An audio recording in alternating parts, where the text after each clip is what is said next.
Vaxtınız xeyir olsun. Bugün sizinle 2026-cı ildə 3-cü qrup qəbul imtahanında istifadə olmuş bir test sualının izahına baxaq. Deməli, verilmiş nümunələrdə tək sözünün hansı nitq hissəsinə aid olduğunu göstərən düzgün ardıcıllığı müəyyən edin. İlk olaraq biz bilməliyik ki, tək sözü bir neçə nitq hissəsi ola bilər. 1. Sifət. 2. Zərf. 3. Ədat. 4. Qoşma. Aha.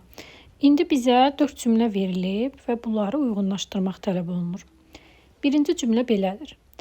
Açır piyalə tək ağzını zambaq. Buradakı tək sözü gördüyümüz kimi sözə bitişik yazılıb. Sözə bitişik yazılıbsa verilənlərdən yalnız qoşma ola bilər. Çünki tək qoşması sözə bitişik yazılır. Ona görə birinci qoşma olmayan variantları silirik. İkinciyə baxaq. Tək əllə düyün düyülməz. Burada baxırıq ki, tək sözü əl sözündən əvvəl gəlib. Əgər isimdən əvvəl gəlibsə, necə sualına cavab verirsə, bu zaman tək sözü sifət olur. Yəni ikinci yerdə sifət dayanacaq. Ona görə C variantını da silirik. Üçüncüyə baxaq. Çörəyini tək yeyən yükünü də özü qaldırar. Burada baxırıq ki, tək sözü yeyən sözündən, yəni feildən əvvəl gəlib. Əgər feildən əvvəl gəlibsə, necə, nə tərzdə sualına cavab verirsə, o zaman tək sözü zərf olacaq.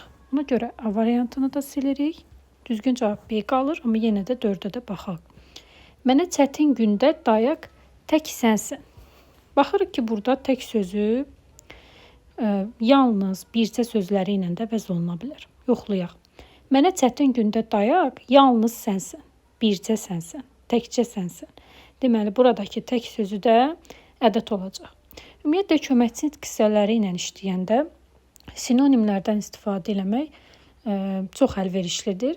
Çünki sinonimləri yerinə qoymaqla biz hansı nitq hissəsi olmasını da çox rahat şəkildə müəyyənləşdirə bilərik. Düzgün cavabımız oldu B variantı.